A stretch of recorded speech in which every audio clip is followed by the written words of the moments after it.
안녕하세요. 애양하주외과 이일철 원장입니다.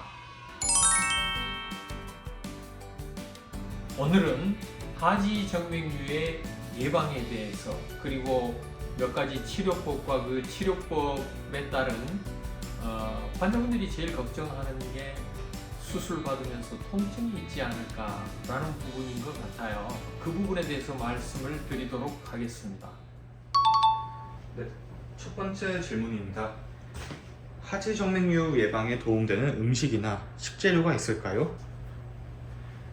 네, 사실 하지정맥류가 이미 진행이 되고 있다고 봤을 때 이 하지정맥류를 좋아지게 만드는 식이요법은 사실상 없다고 보는 게 맞을 것 같습니다.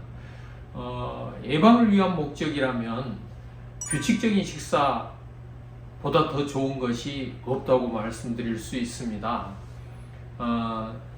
사실 변기에 오래 앉아가지고 힘을 주는 상황, 흔히들 변비라고 알고 있는 그런 상황들은 복압을 올리기 때문에 다리로부터 올라오는 정맥의 압력을 높이게 되고 이것이 하지정맥류를 만들고 심하게 하는 요소가 될 수 있기 때문에 변비를 조절하는 것도 상당히 중요한 예방법이 될 수 있겠습니다.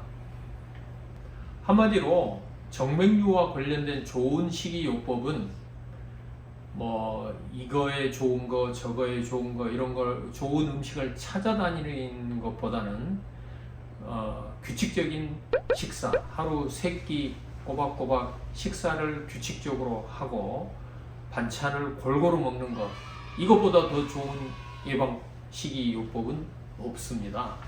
두 번째 질문 가겠습니다.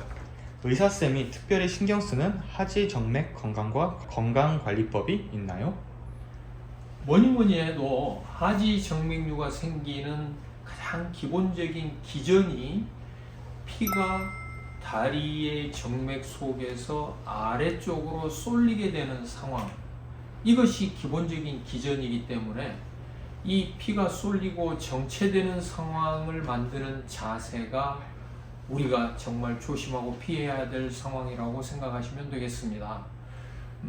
예를 들어서 고정된 자세로 오랫동안 앉아있거나 또 오랫동안 움직이지 않고 서 있는 자세, 그래서 직업적으로 보면은 들에서 농사 짓는 농부 분들, 그리고 백화점 같은 그 판매 직종 오랫동안 하루 종일 서서 일하는 분들, 또 사무직 직종에 계신 분들도 하루 종일 앉아서 사무만 보는 경우, 이런 경우가 하지정맥류를 만드는 자세가 되겠습니다.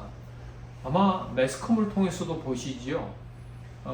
장시간 비행기로 여행을 할 때 이코노미석에서 고정된 자세로 움직이지 않고 몇 시간 동안 앉아 있으면 이코노미 클래스 신드롬이라고 하는 하지정맥류에 굉장히 좋지 않은 합병증 상황이 생기지 않습니까? 모두 다 자세와 관련이 있는 상황이라고 할 수 있겠습니다.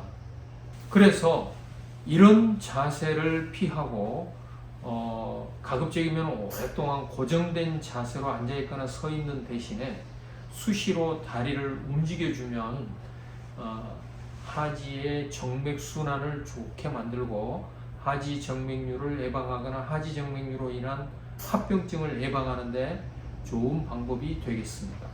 세 번째 질문입니다. 하지정맥류에 도움되는 운동법이 있을까요? 네, 제 진료실에 오시는 분들에게 제가 꼭 권해드리는 운동 방법이 있습니다. 운동이라기보다는 관리 방법인데요. 앉아있는 자세에서 힘을 주지 말고 양쪽 발 뒤꿈치를 번갈아서 가볍게, 드는 신용만 해도 좋습니다. 가볍게 뒤꿈치만 번갈아서 조금씩 들어주는 것입니다. 힘을 세게 주거나 속도를 빨리 하거나 할 필요가 전혀 없습니다. 중요한 포인트는 오랫동안 하는 것입니다. 이 뒤꿈치 들기 운동이 왜 좋으냐 하면 우리 다리에 있는 모든 정맥, 가지정맥이든 줄기정맥이든 심부정맥이든 표재성 정맥이든 정맥 속에는 길게는 한 3, 4cm, 짧게는 1, 2cm 간격으로 판막이라는 게 있습니다. 이 판막은 원웨이 체크밸브 기능을 하는데 혈액이 아래쪽에서 심장 쪽으로 올라갈 때는 판막이 열리고 또 올라갔던 피가 중력의 요인으로 내려가려고 하면 판막이 닫혀서 피가 아래로 못 내려가게 막아주는 역할을 합니다. 사실 이 피가 발바닥에서 심장까지 굉장히 높은 거리를 한꺼번에 샥 하고 올라갈 수는 없거든요. 그래서 다리의 정맥 속에 있는 피가 심장으로 올라갈 때는 판막 한 칸 한 칸 계단을 밟아서 올라간다라고 이해를 하시면 좋겠습니다. 이 발 뒤꿈치 들기 운동을 하는 것은 정맥 속에 있는 피가 판막 한 칸 한 칸, 발 뒤꿈치 한 번 들 때 피가 판막 한 칸으로 올라간다 생각을 하고 계속해서 발 뒤꿈치를 들어주면 오랫동안 반복해서 이 운동을 하게 되면 피가 원활하게 심장으로 올라갈 수가 있게 되는 것이지요. 이렇게 혈액이 정체되지 않고 끊임없이 멈추지 않고 순환을 하게 해주는 것, 이것이 하지 정맥류를 예방하는 가장 좋은 관리법이라는 것입니다. 사실 저도 이 운동을 즐겨 사용하는 방법인데요. 이렇게 신경 써서 오랫동안 발 뒤꿈치 운동을 반복해서 하고 난 그날 저녁에는 잠이 참 잘 옵니다. 다리도 가벼운 느낌이 들고요. 여러분들도 한번 해보십시오. 힘들지 않습니다. L자 다리나 잘 때 베개를 두고 자는데 하지정맥류 증상 호전에 도움이 될까요? 네, 물론입니다. 잘 때 누워있을 때 다리를 들어주는 자세는 하지정맥류 때문에 생기는 다리가 무겁다, 피곤하다, 또 붓는다, 쥐가 난다 이런 하지정맥류의 증상들을 개선시키는데 아주 좋은 효과가 있습니다. 하지정맥류의 증상이 생기는 원리가 정맥 속에 피가 정체되고 아래쪽으로 쏠리기 때문에 조직으로 가는 부담으로 인해서 생기는 것이거든요. 근데 다리를 들어주면 이 피가 정체됐던 그 상태에서 심장으로 리턴이 되기 때문에 하지정맥류 때문에 생기는 증상들이 많이 좋아지는 것입니다. 그런데 사실 다리를 들 때 너무 높이 들 필요도 없습니다. 제가 제 진료실에 오는 환자분들께 권할 때는 발목 밑에 벽에를 하나나 둘 정도 두어서 발목의 위치가 누워있는 자세에서 심장보다 조금만 더 높으면 된다, 이렇게 말씀드리고 있습니다. 한번 해보십시오. 아주 좋은 효과가 있을 것입니다. 다음 질문입니다. 고주파 치료법과 통증에 대해 간단히 설명해 주세요. 네, 고주파 치료법은 정맥 내에 고주파 열을 발생하는 카테터를 집어넣어서 120도씨 열로 혈관을 익히는 수술 방법입니다. 수술 방법을 자세히 설명하자면 상당히 복잡하기 때문에 열이라고만 말씀드리겠습니다. 그런데 여러분들 주방에서 이 요리하다가 펄펄 끓는 물이 잠깐이라도 손에 닿거나 어디에 닿으면 화상을 입으면서 몹시 아프지 않습니까? 고주파 열은 120도씨 열입니다. 끓는 물 100도씨보다 더 높은 열이죠. 이 열이 가해지기 때문에 필연적으로 통증이 없을 수가 없습니다. 또 이 열로 인한 열 화상이 있을 수 있기 때문에 여러 가지 신경 써야 되는 부분들이 많이 있고요. 그래서 사실은 무릎 아래쪽에 복제 정맥과 복제 신경이 완전히 붙어 있는 부분은 사실 고주파 수술을 하기 곤란한 부분입니다. 그래서 고주파 수술을 할 때는 이 신경과 혈관이 분리되어 있는 부분 구간에만 가능한 것이죠.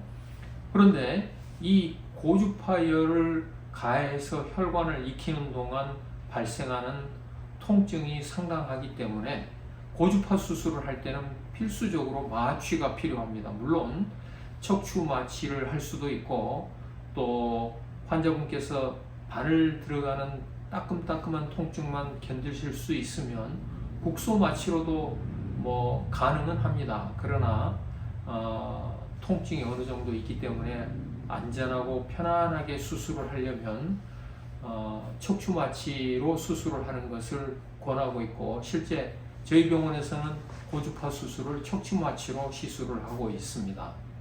그런데 수술이 끝난 후에는 이제 더 이상 통증의 요소가 없기 때문에 수술 후에는 그다지 통증 때문에 걱정은 하지 않으셔도 되겠습니다. 물론 이제 아주 드문 경우에는 통증에 예민하신 분들이나 이런 분들은 사실은 이 열로 인한 화상의 열기가 뭐 수술 후에 조금의 통증을 일으킬 수도 있지만 거의 무시해도 될 정도라고 경험하고 있습니다. 네, 다음 질문 드리겠습니다.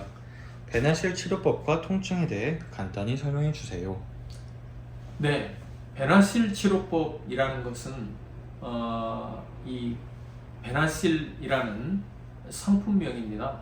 배나실이라는 이 물질을 혈관 내로 집어넣어서 일종의 생체 접착제 같은 물질입니다. 그래서 혈관을 접착과 같은 원리로 막아버리는 것이지요. 그런데 혈관 내에서 시술을 하기 때문에 별다른 통증이 없습니다. 이 물질을 집어넣기 위해서 혈관을 뚫을 때 그때만 통증이 있기 때문에 그 부분만 아주 조금 그 바늘 들어가는 부분만 국소 마취하게 되면 전반적인 시술에는 통증이 없고요. 수술이 끝나도 그다지 통증은 없는 치료법입니다.